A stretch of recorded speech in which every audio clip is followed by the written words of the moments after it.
The nuclear fuel cycle, also called nuclear fuel chain, is the progression of nuclear fuel through a series of differing stages.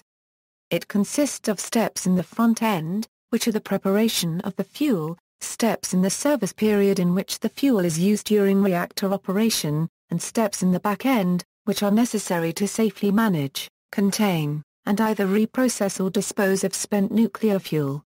If spent fuel is not reprocessed, the fuel cycle is referred to as an open fuel cycle. If the spent fuel is reprocessed, it is referred to as a closed fuel cycle.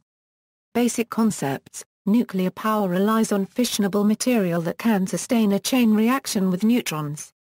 Examples of such materials include uranium and plutonium.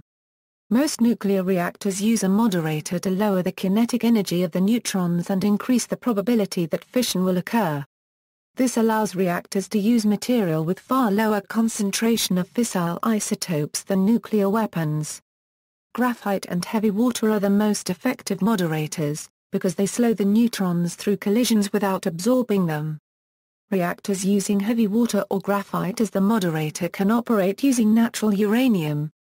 A light water reactor uses water in the form that occurs in nature, and require fuel that is enriched in fissile isotopes, typically uranium enriched to 3.5% in the less common isotope U-235, the only fissile isotope that is found in significant quantity in nature.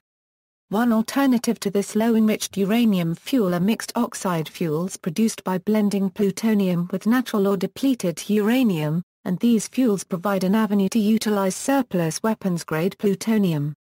Another type of MOX fuel involves mixing LEU with thorium, which generates the fissile isotope U-233. Both plutonium and U-233 are produced from the absorption of neutrons by irradiating fertile materials in a reactor, in particular the common uranium isotope U-238 and thorium, respectively, and can be separated from spent uranium and thorium fuels in reprocessing plants. Some reactors do not use moderators to slow the neutrons. Like nuclear weapons, which also use unmoderated or fast neutrons, these fast neutron reactors require much higher concentrations of fissile isotopes in order to sustain a chain reaction. They are also capable of breeding fissile isotopes from fertile materials. A breeder reactor is one that generates more fissile material in this way than it consumes. During the nuclear reaction inside a reactor, the fissile isotopes and nuclear fuel are consumed, producing more and more fission products, most of which are considered radioactive waste. The buildup of fission products and consumption of fissile isotopes eventually stop the nuclear reaction, causing the fuel to become a spent nuclear fuel. When 3% enriched LEU fuel is used, the spent fuel typically consists of roughly 1% U-235, 95% U-238, 1% plutonium and 3% fission products. Spent fuel and other high-level radioactive waste is extremely hazardous, although nuclear reactors produce relatively small volumes of waste compared to other power plants because of the high energy density of nuclear fuel. Safe management of these byproducts of nuclear power, including their storage and disposal, is a difficult problem for any country using nuclear power. Front end exploration a deposit of uranium, such as uraninite, discovered by geophysical techniques, is evaluated and sampled to determine the amounts of uranium materials that are extractable at specified costs from the deposit. Uranium reserves are the amounts of ore that are estimated to be recoverable at stated costs. Uranium in nature consists primarily of two isotopes, U-238 and U-235. The numbers refer to the atomic mass number for each isotope, or the number of protons and neutrons in the atomic nucleus. Naturally occurring uranium consists of approximately 99.28% U-238 and 0.71% U-235. The atomic nucleus of U-235 will nearly always fission when struck by a free neutron, and the isotope is therefore said to be a fissile isotope. The nucleus of a U-238 atom, on the other hand, rather than undergoing fission when struck by a free neutron, will nearly always absorb the neutron and yield an atom of the isotope U-239. This isotope then undergoes natural radioactive decay to yield Pu-239, which, like U-235, is a fissile isotope. The atoms of U-238 are said to be fertile, because, through neutron irradiation in the core, some eventually yield atoms of fissile Pu-239. Mining = uranium ore can be extracted through conventional mining in open-pit and underground methods similar to those used for mining other metals. In situ leach mining methods also are used to mine uranium in the United States. In this technology, uranium is leached from the in-place ore through an array of regularly spaced wells and is then recovered from the leach solution at a surface plant. Uranium ores in the United States typically range from about 0.05 to 0.3% uranium oxide. Some uranium deposits developed in other countries are of higher grade and are also larger than deposits mined in the United States. Uranium is also present in very low-grade amounts in some domestic phosphate-bearing deposits of marine origin. Because very large quantities of phosphate-bearing rock are mined for the production of wet process phosphoric acid used in high-analysis fertilizers and other phosphate chemicals, at some phosphate processing plants the uranium, although present in very low concentrations, can be economically recovered from the process stream. Milling mined uranium ores normally are processed by grinding the ore materials to a uniform particle size and then treating the ore to extract the uranium by chemical leaching. The milling process commonly yields dry powder-form material consisting of natural uranium, yellowcake, which is sold on the uranium market as U308. Uranium conversion milled uranium oxide, U308, must be converted to uranium hexafluoride, UF6, which is the form required by most commercial uranium enrichment facilities currently in use. A solid at room temperature, uranium hexafluoride can be changed to a gaseous form at moderately higher temperature of 57 degrees Celsius. The uranium hexafluoride conversion product contains only natural, not enriched, uranium. Triuranium octaoxide is also converted directly to ceramic-grade uranium dioxide for use in reactors not requiring enriched fuel, such as CANDU. The volumes of material converted directly to UO2 are typically quite small compared to the amounts converted to UF6. Enrichment The concentration of the fissionable isotope, U-235, is less than that required to sustain a nuclear chain reaction in light water reactor cores. Natural UF6 thus must be enriched in the fissionable isotope for it to be used as nuclear fuel. The different levels of enrichment required for a particular nuclear fuel application are specified by the customer. Light water reactor fuel normally is enriched at 3.5% U-235, but uranium enriched to lower concentrations is also required. Enrichment is accomplished using one or more methods of isotope separation. Gaseous diffusion and gas centrifuge are the commonly used uranium enrichment technologies, but new enrichment technologies are currently being developed. The bulk of the byproduct from enrichment is depleted uranium, which can be used for armor, kinetic energy penetrators, radiation shielding and ballast. Still, there are vast quantities of depleted uranium in storage. The United States Department of Energy alone has 470,000 tons. About 95% of depleted uranium is stored as uranium hexafluoride. Fabrication For use as nuclear fuel, enriched uranium hexafluoride is converted into uranium dioxide powder that is then processed into pellet form. The pellets are then fired in a high-temperature sintering furnace to create hard, ceramic pellets of enriched uranium.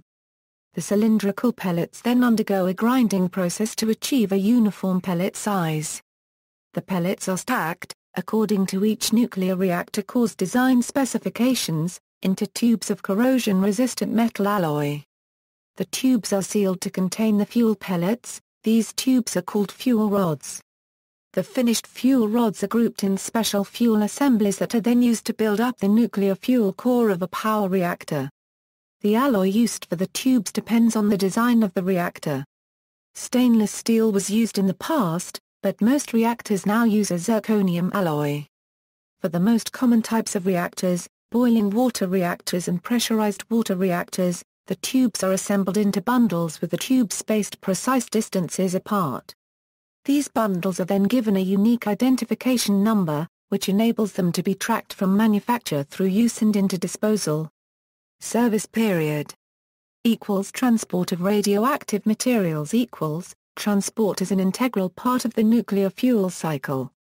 There are nuclear power reactors in operation in several countries, but uranium mining is viable in only a few areas.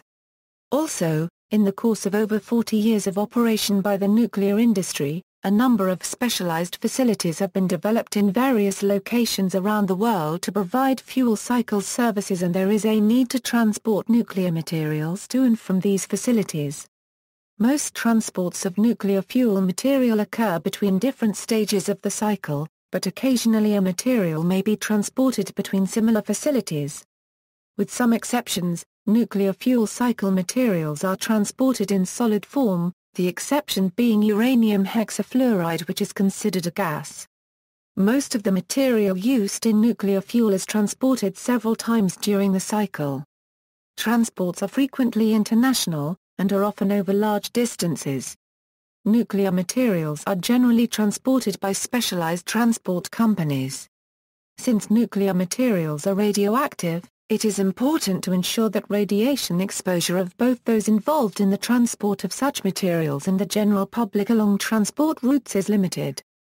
Packaging for nuclear materials includes, where appropriate, shielding to reduce potential radiation exposures. In the case of some materials, such as fresh uranium fuel assemblies, the radiation levels are negligible and no shielding is required. Other materials, such as spent fuel and high-level waste, are highly radioactive and require special handling.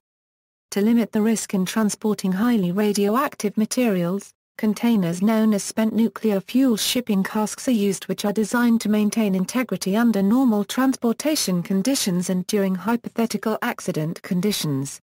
In core fuel management a nuclear reactor core is composed of a few hundred assemblies, arranged in a regular array of cells, each cell being formed by a fuel or control rod surrounded, in most designs, by a moderator and coolant, which is water in most reactors.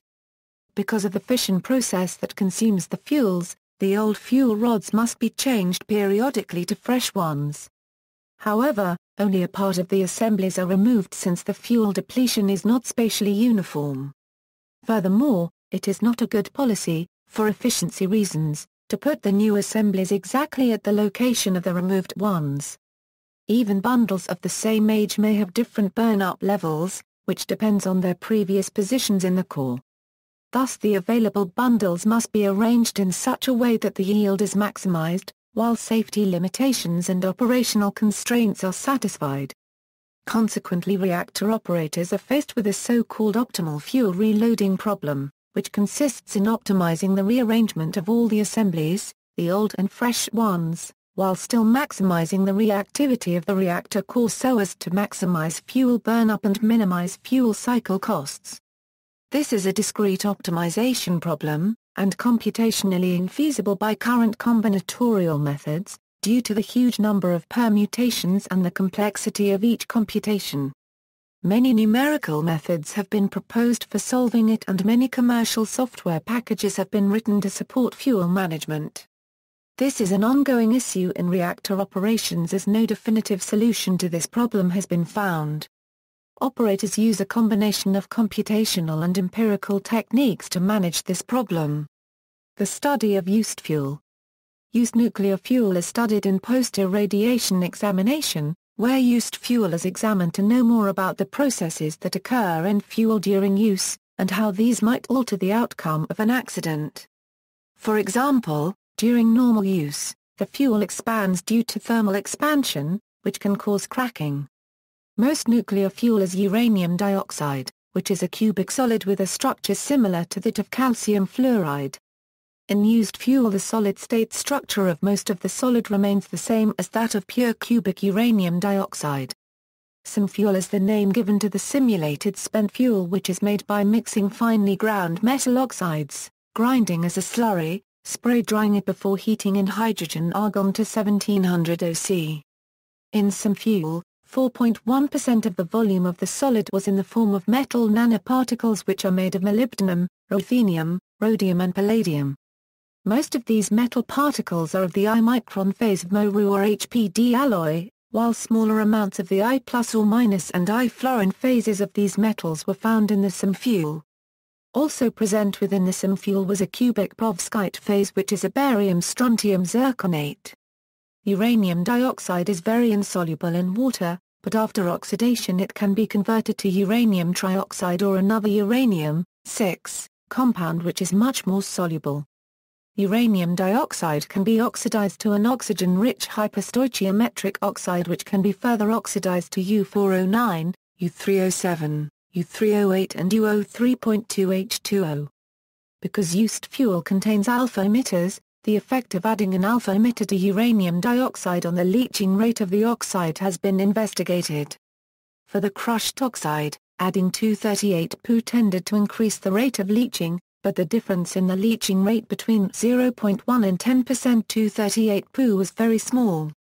The concentration of carbonate in the water which is in contact with the used fuel has a considerable effect on the rate of corrosion, because uranium forms soluble anionic carbonate complexes such as UO2, CO3, 2A and UO2, CO3, 4A. When carbonate ions are absent, and the water is not strongly acidic, the hexavalent uranium compounds which form on oxidation of uranium dioxide often form insoluble hydrated uranium trioxide phases. By a Eurosputtering unregistered trademark, using uranium metal and an argon-oxygen gas mixture, thin films of uranium dioxide can be deposited upon gold surfaces. These gold surfaces modified with uranium dioxide have been used for both cyclic voltammetry and AC impedance experiments, and these offer an insight into the likely leaching behavior of uranium dioxide.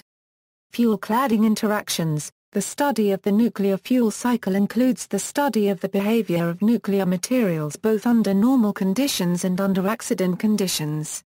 For example, there has been much work on how uranium dioxide-based fuel interacts with the zirconium alloy tubing used to cover it. During use, the fuel swells due to thermal expansion and then starts to react with the surface of the zirconium alloy, forming a new layer which contains both fuel and zirconium. Then, on the fuel side of this mixed layer, there is a layer of fuel which has a higher cesium to uranium ratio than most of the fuel. This is because xenon isotopes are formed as fission products that diffuse out of the lattice of the fuel into voids such as the narrow gap between the fuel and the cladding. After diffusing into these voids, it decays to cesium isotopes. Because of the thermal gradient which exists in the fuel during use, the volatile fission products tend to be driven from the center of the pellet to the rim area. Below is a graph of the temperature of uranium metal, uranium nitride and uranium dioxide as a function of distance from the center of a 20 mm diameter pellet with a rim temperature of 200 oC. The uranium dioxide will overheat at the center of the pellet, while the other more thermally conductive forms of uranium remain below their melting points. Normal and abnormal conditions. The nuclear chemistry associated with the nuclear fuel cycle can be divided into two main areas. One area is concerned with operation under the intended conditions while the other area is concerned with maloperation conditions where some alteration from the normal operating conditions has occurred or an accident is occurring. The releases of radioactivity from normal operations are the small planned releases from uranium ore processing, enrichment, power reactors, reprocessing plants and waste stores. These can be in a different chemical-physical form to the releases which could occur under accident conditions. In addition, the isotope signature of a hypothetical accident may be very different from that of a planned normal operational discharge of radioactivity to the environment. Just because a radioisotope is released it does not mean it will enter a human and then cause harm. For instance, the migration of radioactivity can be altered by the binding of the radioisotope to the surfaces of soil particles. For example, cesium binds tightly to clay minerals such as alite and montmorillonite, hence it remains in the upper layers of soil where it can be accessed by plants with shallow roots. Hence grass and mushrooms can carry a considerable amount of 137Cs which can be transferred to humans through the food chain. But 137Cs is not able to migrate quickly through most soils and thus is unlikely to contaminate well water. Colloids of soil minerals can migrate through soil, so simple binding of a metal to the surfaces of soil particles does not fix the metal totally. According to JRM registered trademark Ahala's textbook, the distribution coefficient Kd is the ratio of the soil's radioactivity to that of the soil water. If the radioisotope is tightly bound to the minerals in the soil, then less radioactivity can be absorbed by crops and grass growing on the soil. CS 137 Kd equals 1000, Pu 239 Kd equals 10,000 to 100,000, steradians 90 Kd equals 80 to 150, I 131 Kd equals 0.007 to 50. One of the best countermeasures in dairy farming against 137Cs is to mix up the soil by deeply ploughing the soil. This has the effect of putting the 137Cs out of reach of the shallow roots of the grass, hence the level of radioactivity in the grass will be lowered. Also, after a nuclear war or serious accident, the removal of top few cm of soil and its burial in a shallow trench will reduce the long-term gamma dose to humans due to 137Cs. As the gamma photons will be attenuated by their passage through the soil. Even after the radioactive element arrives at the roots of the plant, the metal may be rejected by the biochemistry of the plant. The details of the uptake of 90 steradians and 137Cs into sunflowers grown under hydroponic conditions has been reported.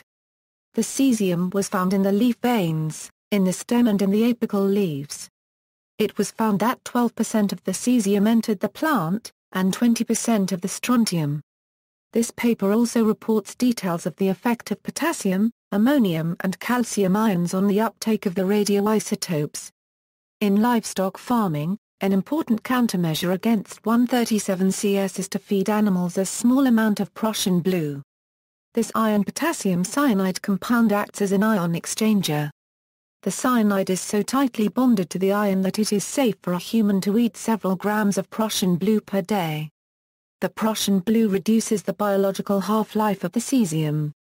The physical or nuclear half-life of 137Cs is about 30 years. This is a constant which cannot be changed, but the biological half-life is not a constant.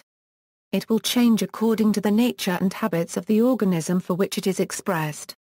Cesium in humans normally has a biological half-life of between 1 and 4 months.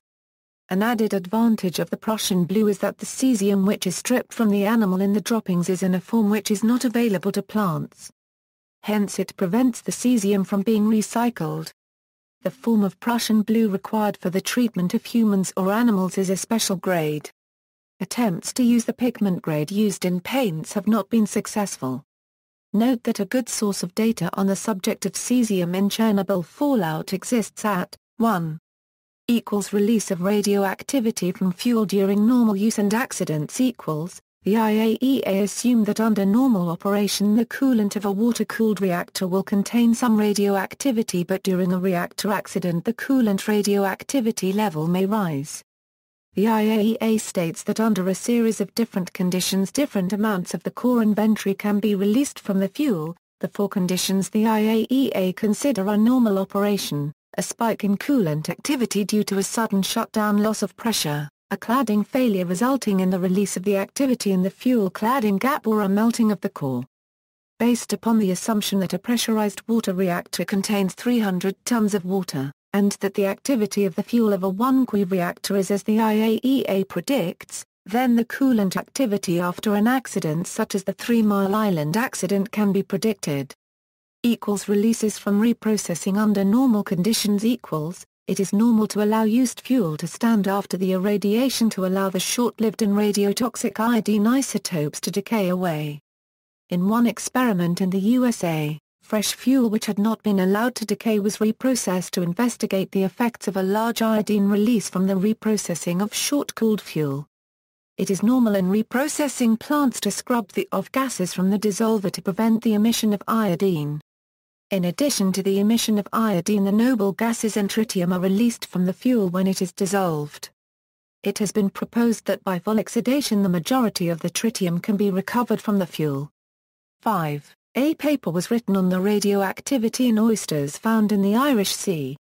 These were found by gamma spectroscopy to contain 141 Se, 144 Se, 103 Ru, 106 Ru, 137 Cs, 95 Zr and 95 Nb.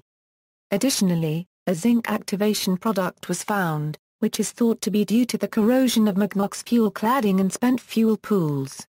It is likely that the modern releases of all these isotopes from wind scale is smaller. On-load reactors some reactor designs, such as RBMKs or CANDU reactors, can be refueled without being shut down. This is achieved through the use of many small pressure tubes to contain the fuel and coolant, as opposed to one large pressure vessel as in pressurized water reactor or boiling water reactor designs.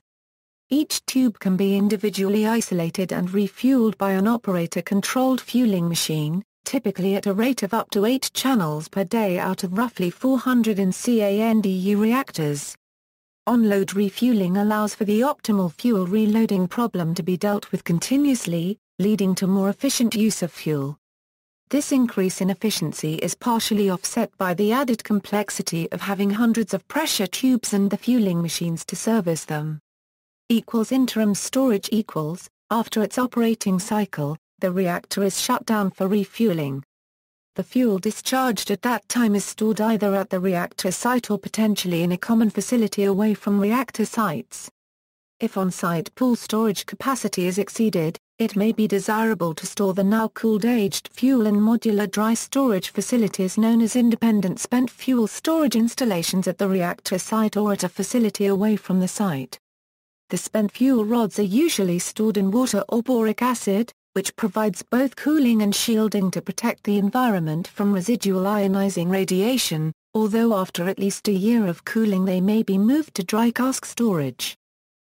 Transportation reprocessing Spent fuel discharged from reactors contains appreciable quantities of fissile, fertile, and other radioactive materials, including reaction poisons, which is why the fuel had to be removed. These fissile and fertile materials can be chemically separated and recovered from the spent fuel. The recovered uranium and plutonium can, if economic and institutional conditions permit, be recycled for use as nuclear fuel. This is currently not done for civilian spent nuclear fuel in the United States. Mixed oxide, or MOX fuel, is a blend of reprocessed uranium and plutonium and depleted uranium which behaves similarly, although not identically, to the enriched uranium feed for which most nuclear reactors were designed. MOX fuel is an alternative to low-enriched uranium fuel used in the light water reactors which predominate nuclear power generation. Currently, plants in Europe are reprocessing spent fuel from utilities in Europe and Japan. Reprocessing of spent commercial reactor nuclear fuel is currently not permitted in the United States due to the perceived danger of nuclear proliferation. However, the recently announced Global Nuclear Energy Partnership would see the U.S. form an international partnership to see spent nuclear fuel reprocessed in a way that renders the plutonium in it usable for nuclear fuel but not for nuclear weapons. Partitioning and transmutation as an alternative to the disposal of the PUREX raffinate in glass or CNRUC, the most radiotoxic elements can be removed through advanced reprocessing.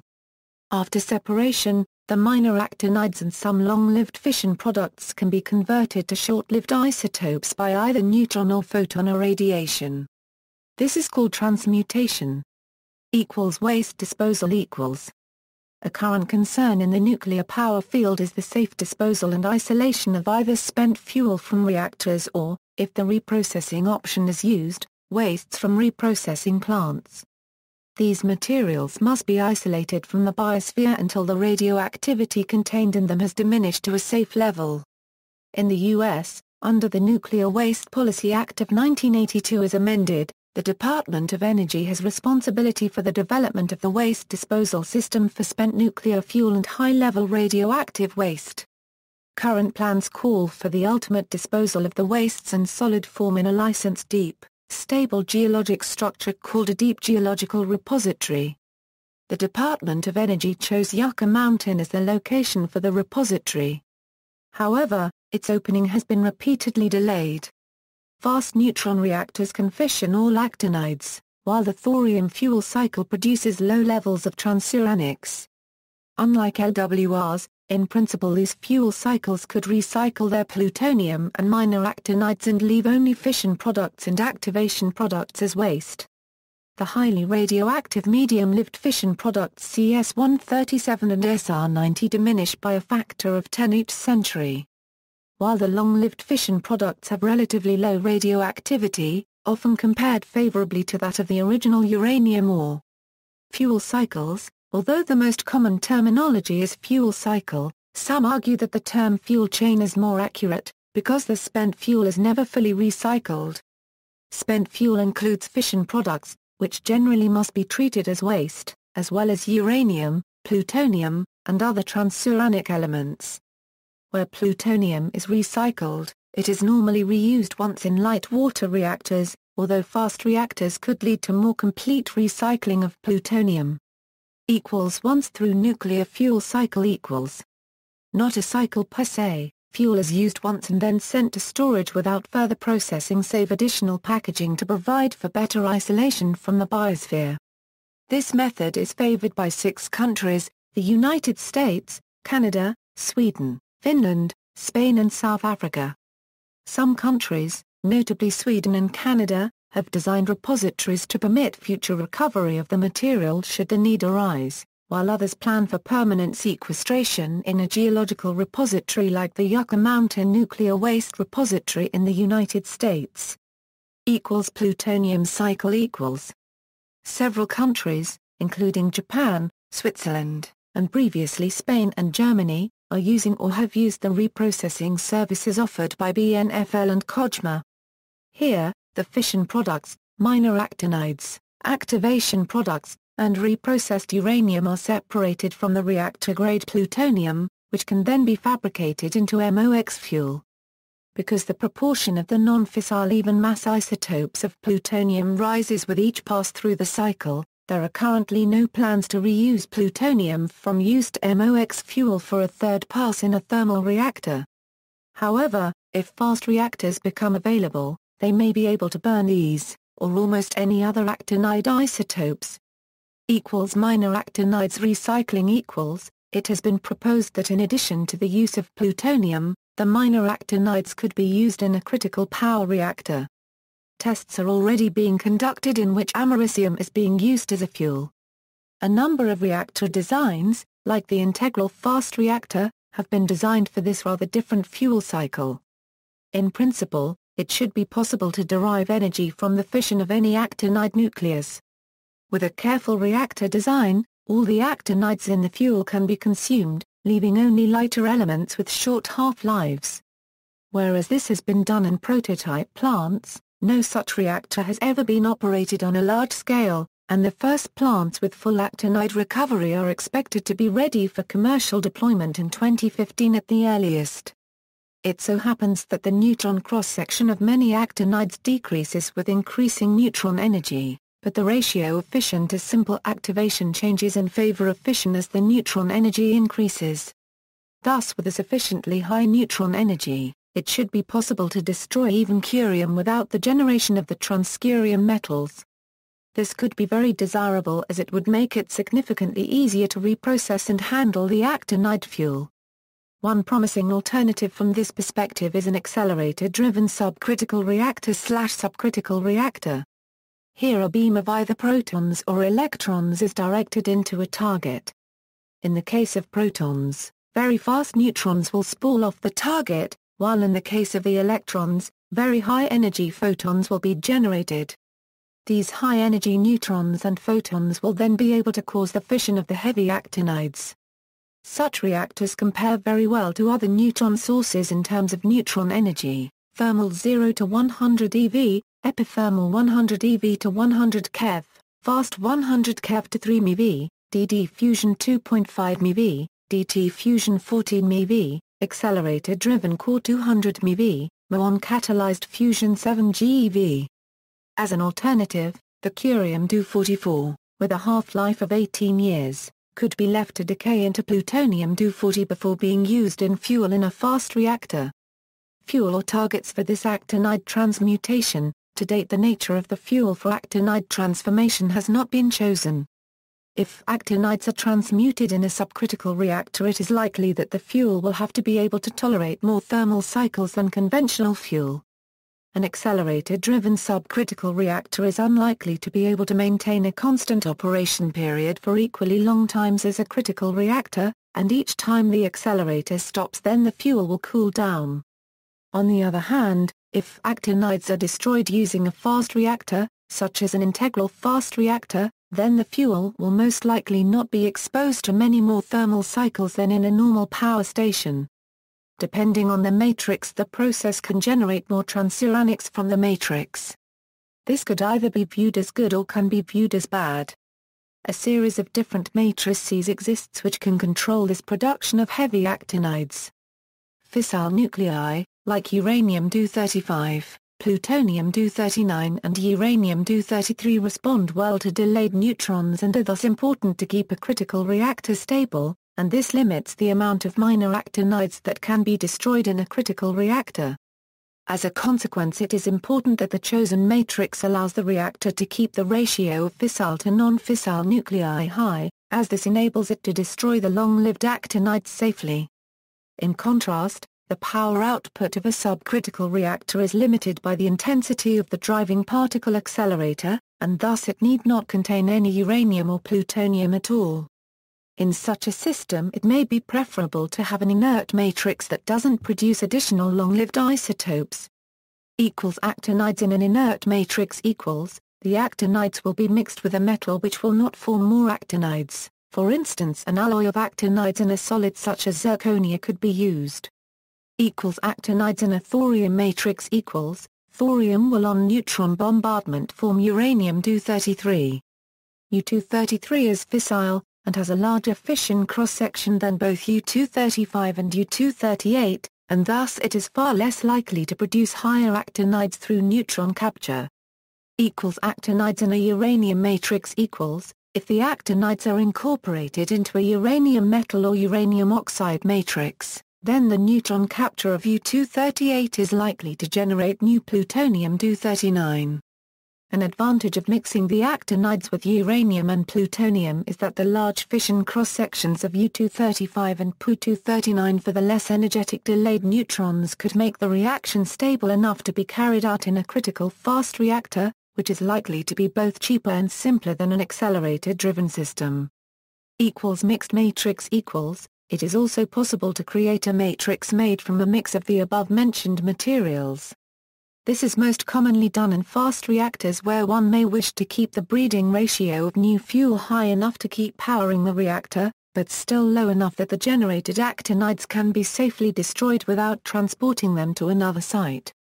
One way to do this is to use fuel where actinides and uranium is mixed with inert zirconium, producing fuel elements with the desired properties. Thorium cycle equals.